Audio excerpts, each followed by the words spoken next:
Experience share करना चाहती हूँ। मुझे किसी ने बोला है उसका एक्सपीरियंस, बोला है क्या, मैंने फ़ील भी किया है, क्योंकि उसका वो आसाम में रहती है, मैं उसका नाम नहीं लूँगी। वो आसाम में रहती है, बाबा को बहुत मानती है। तो उन्होंने ऐसे ही मुझे फ़ोन किया एक दिन कि मैम मेरा हस्बैंड का बहुत तबीयत ख़राब है, वो हॉस्पिटल में एडमिट है। तो मैंने पूछा कि क्या हो गया, तो गैस्ट्रोलॉजी का कुछ प्रॉब्लम था और पैनक्रियास का कुछ प्रॉब्लम था। तो उन्होंने मुझे बोला कि मैम अभी क्या करूं, मैं क्या करने से ठीक हो जाएगा, क्या ऐसा करना होगा। तो तभी उसने बोला, मैंने और जब पूछा, फिर मैंने ऐसे ही मन में आया कि बाबा के सामने 9 दिए जलाए तो अच्छा होगा। तो मैंने ऐसे ही बोल दिया कि बाबा के सामने 9 दिए जला दो। तो उसने वैसा ही किया और उसका फ़ोटो लेके गुरुवार को बोला था मैंने कि जलाने के लिए 9 दिए। तो उन्होंने जला के मुझे फ़ोटो लेके भेजा भी।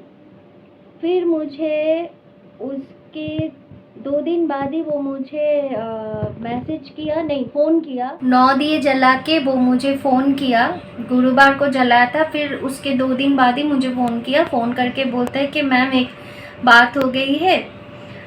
मैंने ना आज हॉस्पिटल के जो नीचे ना उधर मैंने बाबा को देखा है, बाबा का स्वरूप आया है उधर।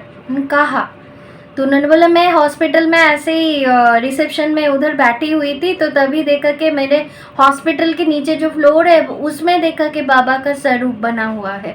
हम क्या बोल रहे हो? वे हाँ। उसके 2 दिन बाद ही उसके हस्बैंड को डिस्चार्ज कर दिया गया, उसके हॉस्पिटल से डिस्चार्ज किया, वो लाए घर में। तो घर में लाने के बाद फिर उसने बोला कि और एक बाबा खुद आए थे। मैंने पूछा, बाबा खुद आए थे, तुम्हें कैसे पता? तो उसकी मम्मी ने बोला कि जिस दिन वो बाबा का स्वरूप देखा था, तो उस दिन सुबह घर में एक हनुमान आया था, बहुत बड़ा था वो, बस ब्लेसिंग्स करके चला गया था। और एक केला भी उसने उसको दिया, उसके मम्मी ने, तो वो लेके चला गया था, बस ब्लेसिंग्स करने आया था। तो इसने वो मुझे बोला, और हनुमान का पिक्चर भी निकाली, वो भी मुझे दिया था, मैंने शायद डिलीट भी कर दिया है, इसलिए मैं वो शेयर नहीं कर पा रही हूँ। ऐसा उसके साथ हुआ। अभी उसका हस्बैंड बिल्कुल ठीक है, लेकिन एक बार टिकट करवाया था, 2 दिन के बाद ही उसके हस्बैंड, उसको तो कुछ, हम लोगों को तो कुछ पता नहीं होता है ना कब क्या होगा, ये तो बाबा को पता है। लेकिन उसने 9 मई का शायद टिकट निकाला था, लेकिन जा नहीं पाया। 2 बार टिकट कराया लेकिन जा नहीं पाया। तो बाबा को तो पता है कि कब किसको शिरडी जाके लेना है, मतलब शिरडी मतलब लेके जाना है, ये तो बाबा को पता है, हम लोगों को कुछ पता नहीं।